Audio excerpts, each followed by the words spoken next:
Okaeri! Welcome back to my channel, Made Between the Pages. My name is Taylor, and today we're going to be doing my October wrap-up with a little bonus celebratory cheers. Now you might be saying, Taylor, what makes today special? We don't know when you're recording this. Why do we have wine in this otherwise usual video? Well, I have just received the news today that my home country has done something right. Finally. I just received the news that I just received the news that Donald Trump has lost in his bid for the presidency. He will be a single-term president. Joe Biden will be the president starting next year. And I am just so proud of my country. As some of you may know, I live in Japan, but I'm American, and I'm just so excited for all of my beginning conversations to change starting January. Because for the last 4 years, it's been this. 出身はどこですか? あ、アメリカです。あ、アメリカ。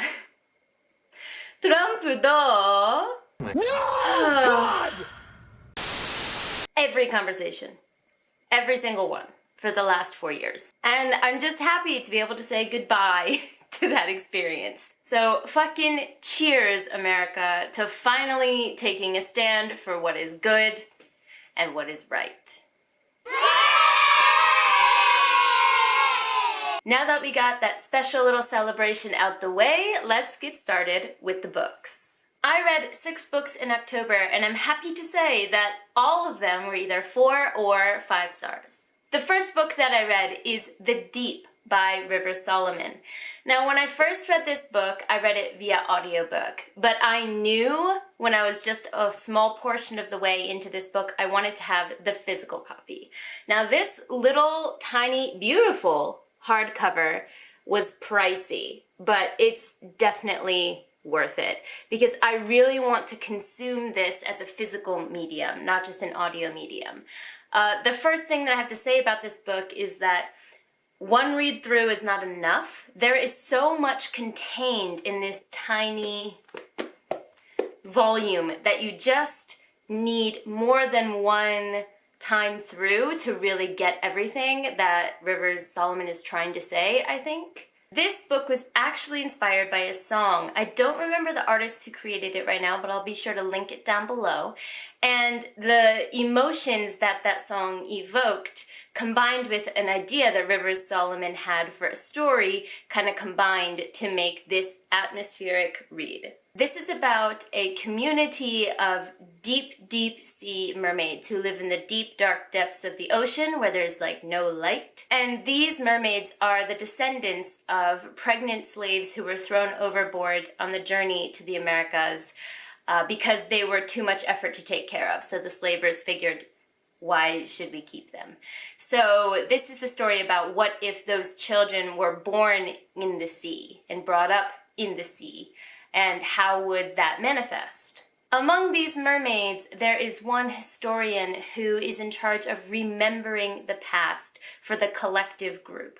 So no one else has these memories, and the historian is tasked with remembering everything from their past. And then once a year, there's a ceremony where those memories are passed down to the others in the group, and they experience those memories, and then they all shift back to the historian. So we follow the perspective of the historian from this generation, and it's amazing. This story deals with intergenerational trauma, mental illness, the concept of collective memory and collective community, and it's so well done and so deep, forgive the pun, but it's aptly named. And when I read through it the first time, I was touched mostly by those themes that I just mentioned, but there are definitely other themes involved in this that I'd like to take a second round to read. If you haven't read this book, I highly recommend you do. The audiobook is fantastic if you can get your hands on it, but it's very small. Even if you read it physically, it won't take time, but it will take, mental capacity to process it, I think. But it's definitely worth your time. I highly recommend that you pick this up if you haven't already. Did I mention? I don't think that I did. I gave this 5 stars. 5 glowing stars. The next book I read is The Long Way to a Small Angry Planet. I did read this book via audiobook as well, but I'm really glad that I have it on my shelves. Thanks, Rebecca. Because I do think this is going to be a reread in my future. I've been wanting to get more into sci-fi on my channel, as I've mentioned in the last couple of videos that I've done, and I heard that this one was a really easy, not hard sci-fi to kind of dip your toes in, because it's more of a feel-good character study, and I agree 100% with that assessment. This book made me smile.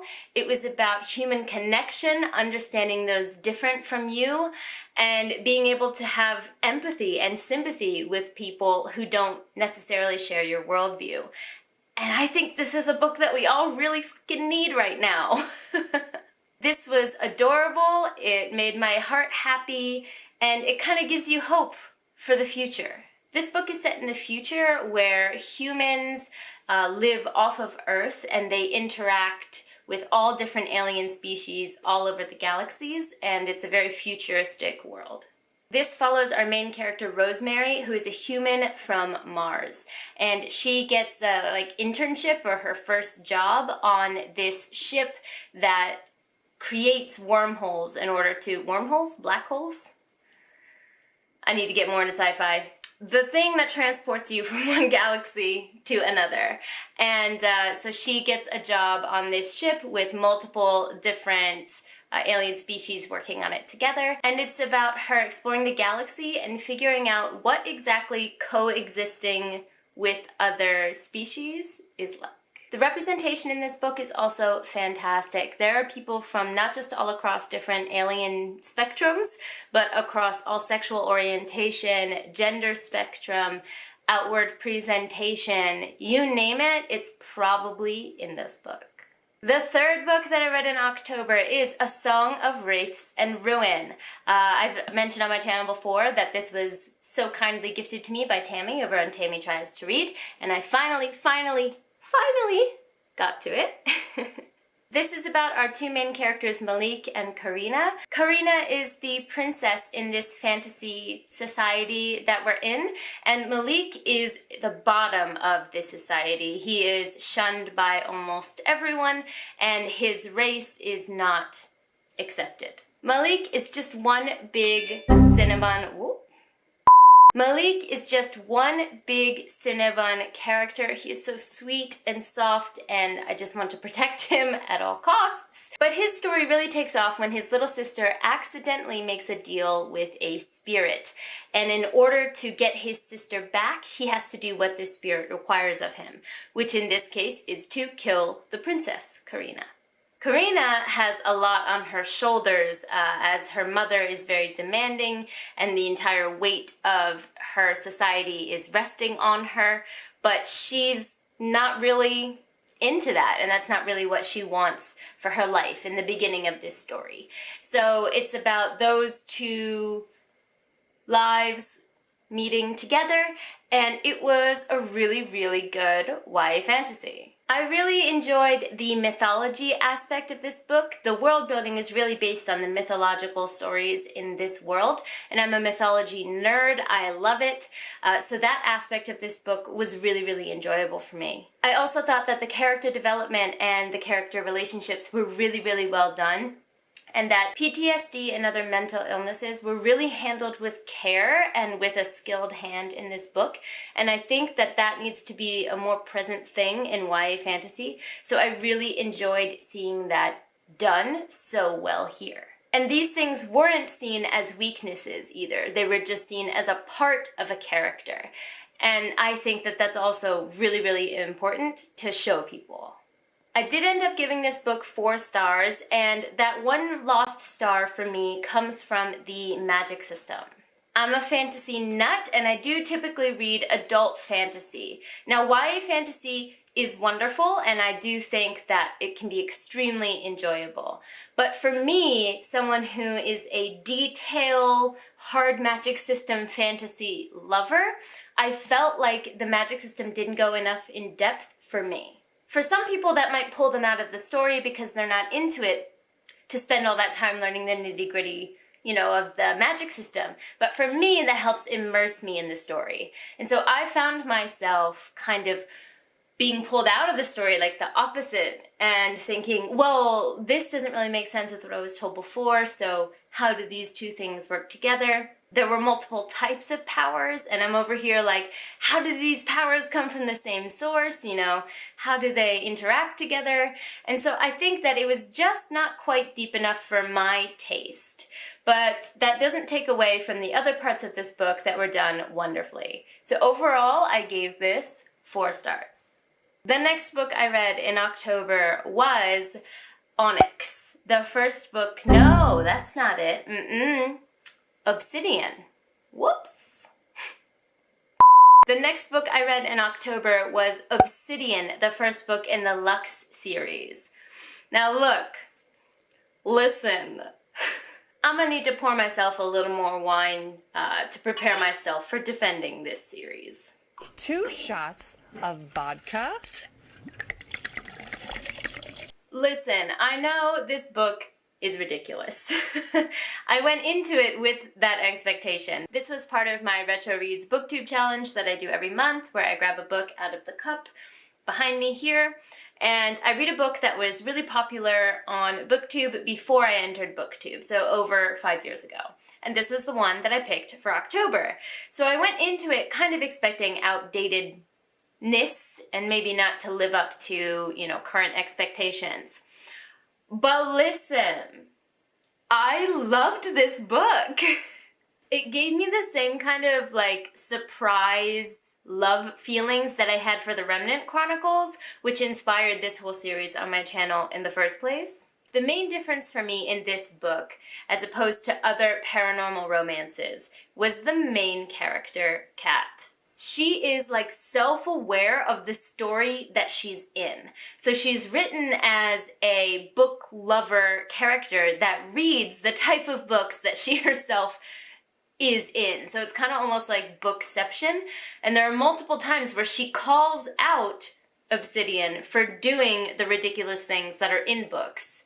But then on top of that, she'll even say, but who am I kidding? I kind of like that drama, and that's why I read that type of story. And so to have that kind of self-awareness in a story made me laugh out loud more than once. Now this book does have the trope of the dark, you know, guy who doesn't treat her well, and then in the end he's like a sad boy, so it's okay, you know, so that's a trope that I don't really enjoy, but it was combined really well with the hate to love trope, because Kat doesn't like him either at the beginning of this story. So unlike Twilight or other heavy-hitting books in this genre where there's a sudden, like, instant love for the paranormal guy, usually a guy, but I guess sometimes a girl, in these books wasn't there. Like, the main character accepted that they were attracted to this paranormal person, but they were like not having any of that love shit. And so it was enemies to lovers, and it was done really well, I think. Now this is book candy. I don't think it's breaking the mold in any way, shape, or form, but I was not in the best mental place when I read this book, and I needed it. I could not put it down. Like, it's the first book I ever read on my phone because I guess it's old, so the format of the book couldn't go onto my Kindle. So I was just reading it on my phone constantly, could not put it down. And I blew through it. And on the enjoyment factor, it was a 5 out of 5. Now, did I also give The Deep a 5 out of 5 in this video? Yes, I did. Are they on the same level? No. But I have to say, based on my enjoyment and how much I loved it alone, I went with 5 stars. I didn't even tell you what this was about. So it's about a main character named Kat who moves to a small town, surprise, surprise, and next door to her there is a brother and sister who seem extraordinary beautiful and definitely not human. Something else I really enjoyed about this book is, I don't think it's a spoiler to say this, that the paranormal aspect of this is not vampires or werewolves, which there's nothing wrong with vampires or werewolves. I still really enjoy those stories, but I really did find it a breath of fresh air for the big reveal of what they are to not be one of those two. So that was also a really refreshing aspect of this book. Okay, I'm done talking about this series, but just know that I enjoyed it enough that I immediately got the second book from my library, and it is on my November TBR.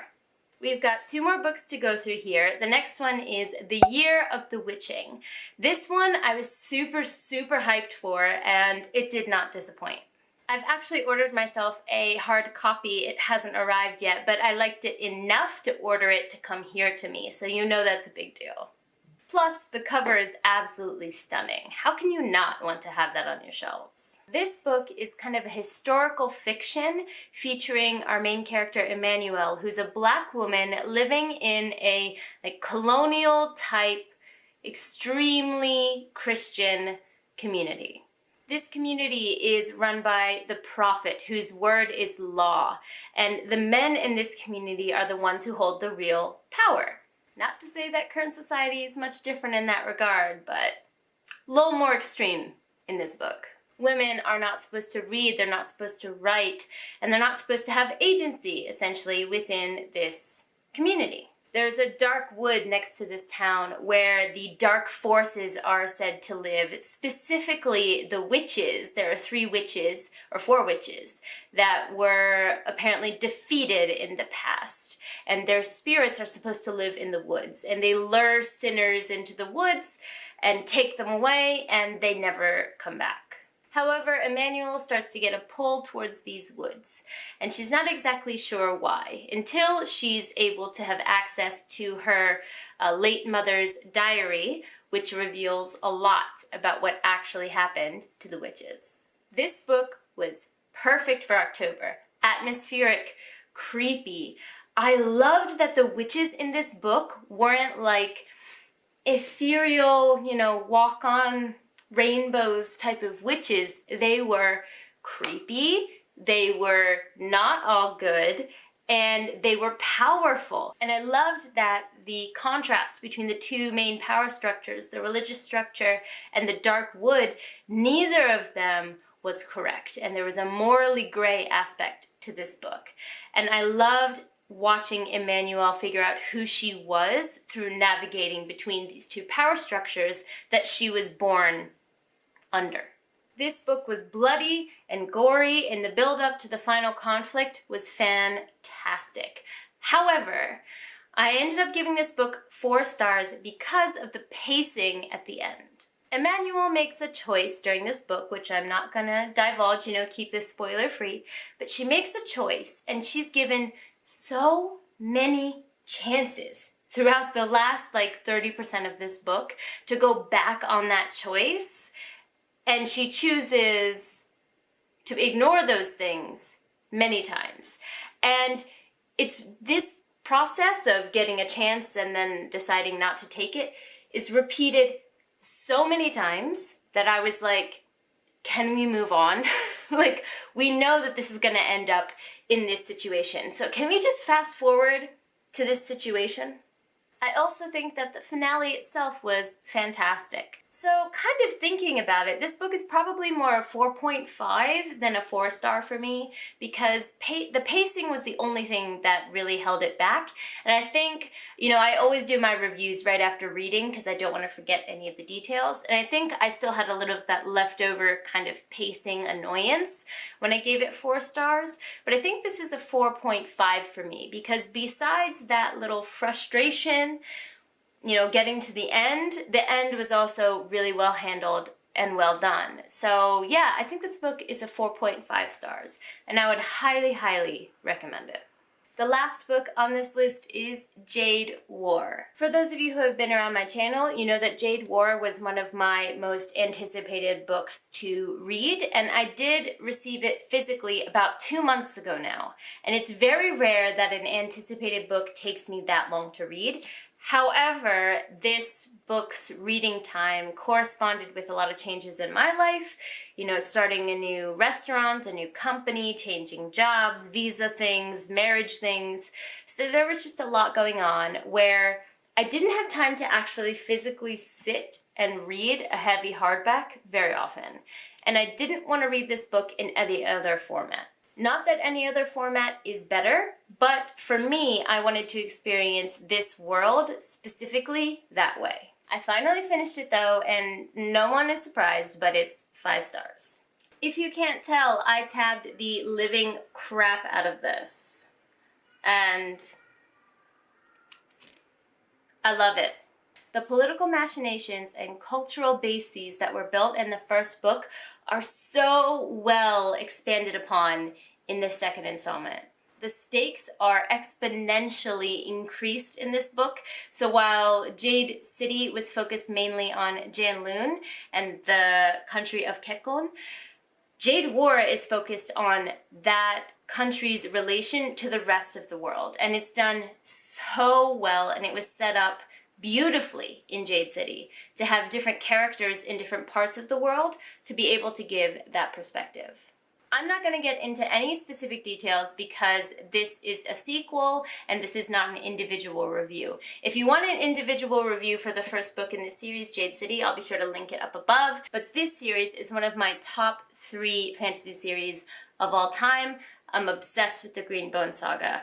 Fonda Lee, you are amazing. But because this is the second book in a series, I'm not going to go too into detail. But when I tell you there was a scene in this book where I screamed. I got up and I said, no, I had to pace. I had to pace because of how many emotions were going through me.